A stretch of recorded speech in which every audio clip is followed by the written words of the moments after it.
Hello दोस्तों, स्वागत है आप सभी का हमारे YouTube channel free online teaching one में। तो स्टूडेंट, आज के इस वीडियो में हम कक्षा 10 विषय गणित प्रश्न बैंक 2022 अध्याय 3 दो चर वाले रैखिक समीकरण युग्म, यहाँ पर हम इसके प्रश्नांक 5 से क्वेश्चन सॉल्व करने वाले हैं। इसके पहले वाले वीडियो में हमने आपको प्रश्नांक 1 से लेकर प्रश्नांक 4 तक के सभी वस्तुनिष्ठ प्रश्न हल सहित सॉल्यूशन के साथ उपलब्ध करा दिए हैं। यदि आपने इसके पहले वाले वीडियो को नहीं देखा है तो आप हमारे चैनल की प्लेलिस्ट या डिस्क्रिप्शन में दी गई लिंक पर जाकर आप देख सकते हैं। तो स्टूडेंट, इस अध्याय में से आपको कुल 6 अंक के क्वेश्चंस पूछे जाएंगे, जिसमें से आपके एक एक अंक के 2 वस्तुनिष्ठ प्रश्न अर्थात 2 अंक में आपसे इस अध्याय में से वस्तुनिष्ठ प्रश्न पूछे जाएंगे और 4 अंक आपसे इस प्रकार से एक क्वेश्चन पूछा जाएगा। तो यहाँ पर प्रश्नांक 5 बहुत ही महत्वपूर्ण है, इसलिए आपको ध्यानपूर्वक अच्छे से समझना है। तो यहाँ पर प्रश्नांक 5 है, समीकरण युग्म x + 3y = 6 तथा दूसरा समीकरण दिया गया है 2x - 3y = 12 को प्रतिस्थापन विधि से हल कीजिए। तो बहुत ही महत्वपूर्ण प्रश्न है। इस प्रकार का क्वेश्चन आपको बोर्ड एग्जाम में 100% पूछा जाएगा, इसलिए आपको ध्यानपूर्वक इनको अच्छे से समझना है। तो यहाँ पर प्रश्नांक 5 है, समीकरण युग्म x + 3y = 6 तथा दूसरा समीकरण दिया गया है 2x - 3y = 12 को प्रतिस्थापन विधि से हल कीजिए। बहुत ही महत्वपूर्ण प्रश्न है। इस प्रकार का क्वेश्चन आपको बोर्ड एग्जाम में 100% पूछा जाएगा, इसलिए आपको ध्यानपूर्वक अच्छे से समझना है। तो इस क्वेश्चंस को सॉल्व करने से पहले हम इसको थोड़ा सा रफ में समझ लेते हैं, क्योंकि आपको कोई भी 2 समीकरण इस प्रकार से दिए जाएं और आपसे कहा जाए कि इसको प्रतिस्थापन विधि से हल कीजिए। तो यहाँ पर स्टूडेंट आपको क्या करना है कि इन 2 समीकरणों में से आप चाहें तो समीकरण 1 से x और y का मान निकालेंगे और इसको आप समीकरण 2 में रखेंगे। यदि आप समीकरण 2 से x या y का मान निकालेंगे तो आप उसको समीकरण 1 में रखेंगे। जैसा कि यदि हम इसको सबसे पहले इसको हम रफ में समझें, जैसा कि यहाँ पर हमने समीकरण 1 लिया x + 3y = 6 और यहाँ से यदि हम x का मान निकालें तो x का मान निकालेंगे तो यहाँ पर हमने 6 को जहाँ की तहाँ लिखा प्लस 3y का यदि हम पक्षांतर इस तरफ कर दें तो -3y हो जाएगा। तो इस प्रकार से x का मान आ जाएगा और इस x के मान को हमने समीकरण 1 से निकाला तो हम समीकरण 2 में x की जगह x का मान रखेंगे और इसको सॉल्व करेंगे। तो इस प्रकार से आपका x और y का मान प्राप्त हो जाएगा, यही आपका आंसर हो जाएगा। तो इस प्रकार से जो हमने x का मान निकाला है, अब इसको हम समीकरण 2 में रखेंगे। तो यहाँ पर हम लिखेंगे समीकरण 2 में रखने पर, तो यहाँ पर 2 है, x की जगह हम x का मान यहाँ पर क्या रखेंगे 6 - 3y रखेंगे और यहाँ पर -3y जाके था और बराबर में 12 भी जाके था। फिर इसको हम सॉल्व करेंगे। तो स्टूडेंट, इस प्रकार से आपको ध्यान रखना है कि दोनों समीकरण में से आप चाहें तो समीकरण 1 से समीकरण 2 से x या y आप किसी एक का मान निकालें और यदि आपने समीकरण 1 से कोई भी मान निकाला, जैसा कि यहाँ पर हमने x का मान निकाला समीकरण 1 से, तो आप इसको समीकरण 2 में रखेंगे। यदि समीकरण 2 से आप x या y का मान निकालें तो आप इसको समीकरण 1 में रखेंगे और इसको सॉल्व करेंगे। तो इस प्रकार से आप आसानी से इस प्रकार के क्वेश्चन को हल कर सकते हैं। तो आइए यहाँ पर हम इसको सॉल्व करते हैं। तो यहाँ पर सबसे पहले हमने लिखा हल। यहाँ पर आपको 2 समीकरण दिए गए हैं, तो यहाँ पर हमने इसको समीकरण नंबर 1 नाम दिया और इसको हमने समीकरण नंबर 2 नाम दिया। तो इस प्रकार से पहला समीकरण है x + 3y = 6, दूसरा समीकरण है 2x - 3y = 12। तो यहाँ पर समीकरण 1 से यदि हम यहाँ से x का मान निकालें और इस x के मान को हम समीकरण 2 में रखेंगे, तो यहाँ पर हम लिखेंगे समीकरण 1 से। आप चाहें तो समीकरण 2 से भी x का मान या y का मान निकाल सकते हैं। तो यहाँ पर हमने लिखा समीकरण 1 से। तो समीकरण 1 यहाँ पर सबसे पहले हम इस समीकरण 1 को लिखेंगे x + 3y = 6 और यहाँ से हम x का मान निकालेंगे। तो यदि हम x का मान निकालेंगे तो जो प्लस का 3y है इस तरफ हम इसका पक्षांतर करेंगे, तो जो प्लस का 3y है इस तरफ आएगा तो -3y हो जाएगा और इसको हम समीकरण नंबर 3 नाम देंगे। अब यहाँ पर हमने समीकरण 1 से x का मान 6 - 3y निकाला है, तो अब इसको हम समीकरण 2 में x की जगह x का मान रखेंगे। तो यहाँ पर हम लिखेंगे x का मान समीकरण 2 में रखने पर, x का मान समीकरण 2 में रखने पर, तो हम x की जगह x का मान 6 - 3y यहाँ पर हम समीकरण 2 में रखेंगे। तो यहाँ पर हमने लिखा x का मान समीकरण 2 में रखने पर, तो हम समीकरण 2 में x की जगह x का मान 6 - 3y रखेंगे। तो यहाँ पर हमने 2 को जहाँ की तहाँ लिखा, x की जगह x का मान यहाँ पर हम 6 - 3y रखेंगे और यहाँ पर -3y को हमने जहाँ की तहाँ लिखा, बराबर में यहाँ पर हमने 12 को भी जहाँ की तहाँ लिखा है। इसके बाद हम इसको सॉल्व करेंगे। तो यहाँ पर आप देख सकते हैं 2 × 6 - 3y है, तो यहाँ पर हम 2 का गुणा 6 से भी करेंगे और 2 का गुणा हम -3y के साथ करेंगे।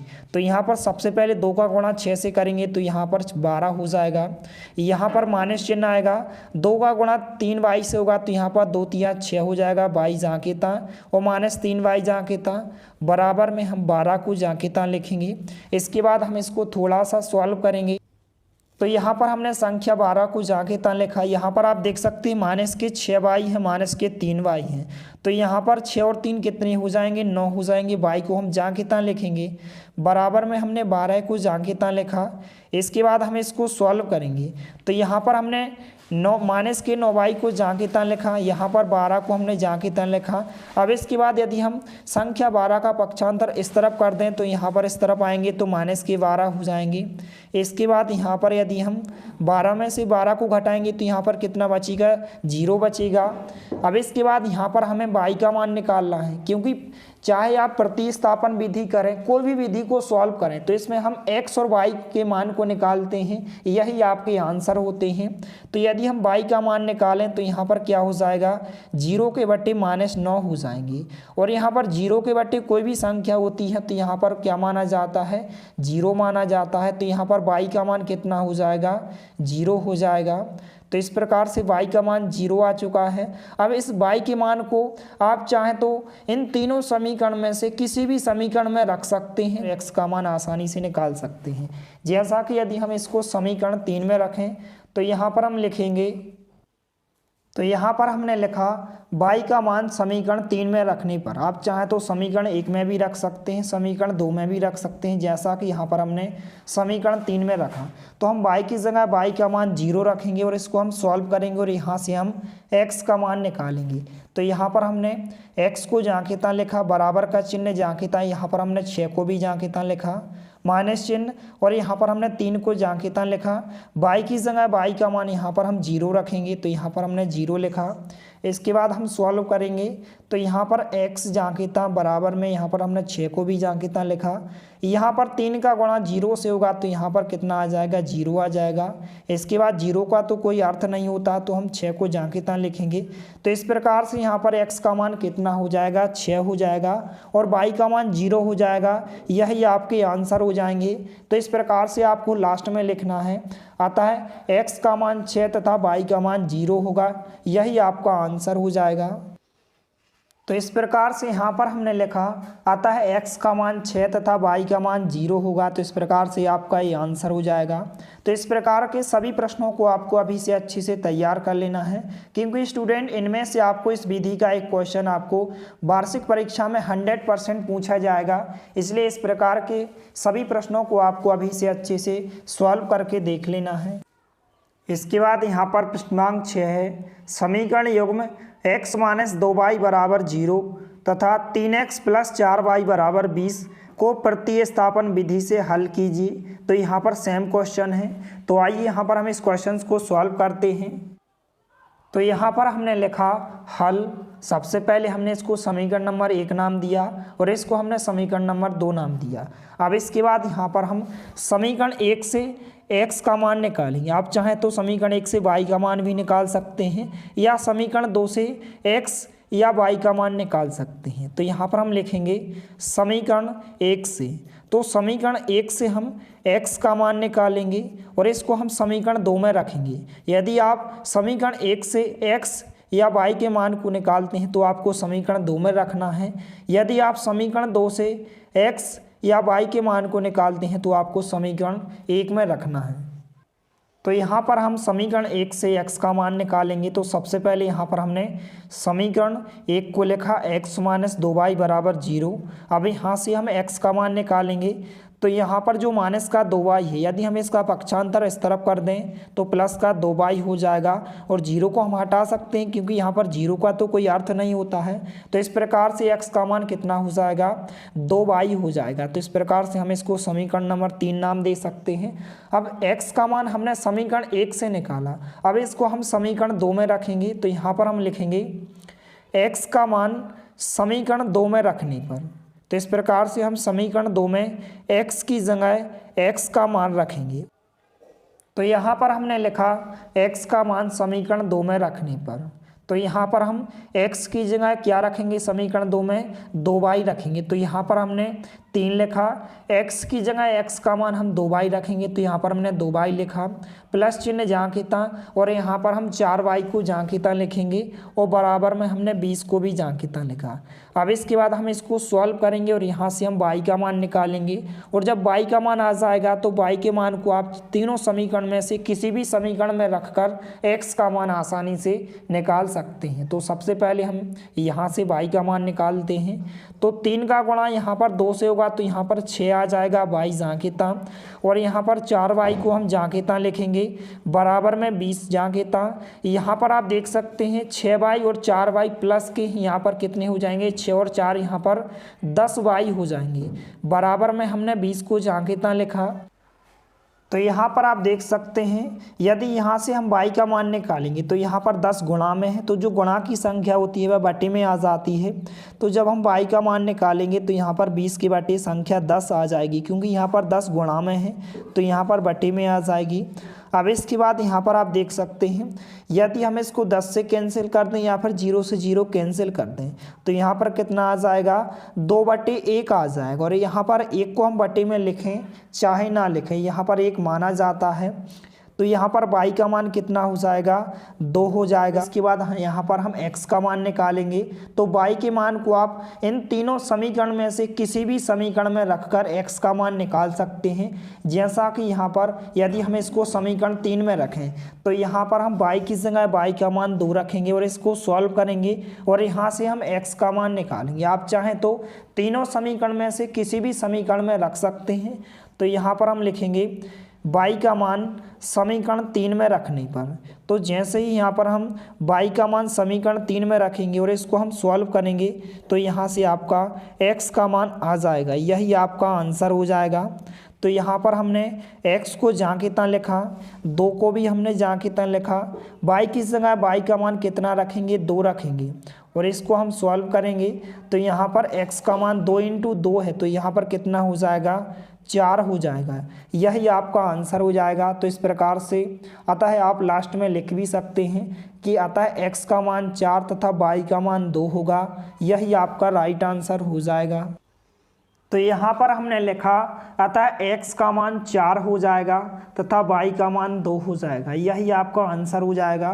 तो इस प्रकार से सभी प्रश्नों को आपको अभी से अच्छे से तैयार कर लेना है। इसके बाद यहाँ पर नेक्स्ट क्वेश्चन है प्रश्नांक 7, 2 संख्याओं का अंतर 26 है और एक संख्या दूसरी संख्या की 3 गुनी है, उन्हें ज्ञात कीजिए। तो सबसे पहले हम क्वेश्चन को पढ़कर 2 समीकरण बनाएंगे और 2 समीकरण को चाहें तो आप प्रतिस्थापन विधि या फिर विलोपन विधि से सॉल्व कर सकते हैं और आप आसानी से 2 संख्याओं को ज्ञात कर सकते हैं। तो आइए यहाँ पर हम इस क्वेश्चन को सॉल्व करते हैं। तो आपको ध्यानपूर्वक अच्छे से समझना है। तो यहाँ पर सबसे पहले हमने लिखा हल, माना वे 2 संख्याएं x तथा y हैं, क्योंकि क्वेश्चन में पूछा गया है कि 2 संख्याओं का अंतर। तो सबसे पहले यहाँ पर हमने लिखा हल, माना वे 2 संख्याएं x तथा y है। अब प्रश्न के अनुसार यहाँ पर हम 2 समीकरण बनाएंगे। तो यहाँ पर हम लिखेंगे इसलिए प्रश्न के अनुसार यहाँ पर हम 2 समीकरण बनाएंगे और उन 2 समीकरणों को हम किसी भी विधि से सॉल्व करके x तथा y के मान ज्ञात कर सकते हैं, अर्थात 2 संख्याओं को ज्ञात कर सकते हैं। तो यहाँ पर दो संख्याओं का अंतर कितना दिया गया है, 26 दिया गया है। तो यहाँ पर हमने पहली संख्या को x माना है, दूसरी संख्या को हमने y माना है। तो यहाँ पर दो संख्याओं का अंतर कितना दिया गया है, 26 दिया गया है। तो अंतर क्या होता है, माइनस चिन्ह होता है। तो x माइनस वाई बराबर कितना दिया गया है, 26 दिया गया है। इसको हमने समीकरण नंबर 1 माना। इसके बाद आगे दिया गया है और एक संख्या दूसरी संख्या की 3 गुनी है। तो यहाँ पर एक संख्या क्या है, x है। यह संख्या क्या है, दूसरी संख्या यहाँ पर y है, इसकी क्या है, 3 गुनी है, अर्थात 3 का हम गुणा करेंगे और दूसरी संख्या को लिखेंगे। तो इस प्रकार से आपका ये समीकरण 2 हो जाएगा। तो इस प्रकार से आपके समीकरण आ जाएंगे। अब इन दो समीकरणों को आप चाहें तो किसी भी विधि से सॉल्व कर सकते हैं। यदि हम इसको प्रतिस्थापन विधि से सॉल्व करें तो यहाँ पर आप देख सकते हैं कि x का मान कितना है, 3y है। तो इस x के मान को यदि हम समीकरण 1 में रख दें, x की जगह x का मान कितना रखेंगे, 3y रखेंगे। तो यहाँ पर हमने लिखा प्रतिस्थापन विधि से x का मान समीकरण 1 में रखने पर, क्योंकि यहाँ पर आपको x का मान कितना दिया गया है, 3y दिया गया है। तो हम इस x के मान को, x की जगह x का मान समीकरण 1 में रखेंगे और इसको हम सॉल्व करेंगे। तो x की जगह यहाँ पर हम कितना रखेंगे, 3y रखेंगे। तो यहाँ पर हमने x का मान 3y लिखा, माइनस y को हमने जांकिता लिखा और बराबर में 26 जांकिता। इसके बाद हम इसको सॉल्व करेंगे। तो यहाँ पर यदि हम 3y में से एक y को माइनस कर दें, क्योंकि यहाँ पर 1 माना जाता है लेकिन लिखा नहीं जाता है, तो 3 में से 1 को घटाएंगे, 2 बचेंगे और 22 जांकिता और बराबर में 26 जांकिता। तो यहाँ से हम y का मान निकालेंगे। तो जो गुणा की संख्या होती है यह बटे में आ जाती है। तो y का मान कितना हो जाएगा, 26/2। इसके बाद हम इसको 2 से कैंसिल कर सकते हैं। तो इस प्रकार से यहाँ पर 2 एकम 2 और यहाँ पर 2 तियाँ 6 हो जाएगा। तो इस प्रकार से y का मान कितना हो जाएगा, 13 हो जाएगा। अर्थात यहाँ पर जो दूसरी संख्या होगी आपकी कितनी हो जाएगी, 13 हो जाएगी। अब यहाँ पर हमें x का मान अर्थात पहली संख्या ज्ञात करनी है। तो y का मान आप समीकरण 1 और समीकरण 2 में से आप किसी भी समीकरण में रख सकते हैं। तो यहाँ पर यदि हम y का मान इस समीकरण 2 में रखें और यहाँ से हम x का मान निकालेंगे, तो यहाँ पर हमने लिखा y का मान समीकरण 2 में रखने पर, तो हम y की जगह y का मान 13 रखेंगे। तो यहाँ पर हमने x को जांकिता लिखा, बराबर का चिन्ह जांकिता, 3 को भी हमने जांकिता लिखा। y की जगह y का मान 13 रखेंगे और इसको हम सॉल्व करेंगे। तो यहाँ पर 3 का गुणा 13 से होगा, तो यहाँ पर कितना हो जाएगा, 39 हो जाएगा। तो इस प्रकार से आपका ये आंसर हो जाएगा। तो यहाँ पर क्वेश्चन में पूछा गया है कि दो संख्याओं को ज्ञात कीजिए। तो यहाँ पर दो संख्या जो हमने मानी थी, पहली संख्या x मानी थी जो कि आपकी 39 हो जाएगी, तथा दूसरी संख्या जो हमने y मानी थी यह आपकी 13 हो जाएगी। तो इस प्रकार से आप लास्ट में लिख सकते हैं। तो इस प्रकार से यहाँ पर हमने लिखा अतः वे संख्याएं, यहाँ पर पहली संख्या हमने x मानी थी जो कि यहाँ पर 39 हो जाएगी, दूसरी संख्या हमने y मानी थी तो यहाँ पर 13 हो जाएगी। यही आपका आंसर हो जाएगा। तो इस प्रकार से इन तीनों प्रश्नों को आपको अभी से अच्छे से तैयार कर लेना है। यदि वीडियो पसंद आए तो प्लीज़ लाइक कीजिए, दोस्तों के साथ शेयर कीजिए और यदि आपने हमारे चैनल को सब्सक्राइब नहीं किया है तो प्लीज़ सब्सक्राइब कीजिए। धन्यवाद। मिलते हैं अगले वीडियो में, तब तक के लिए जय हिंद, वंदे मातरम।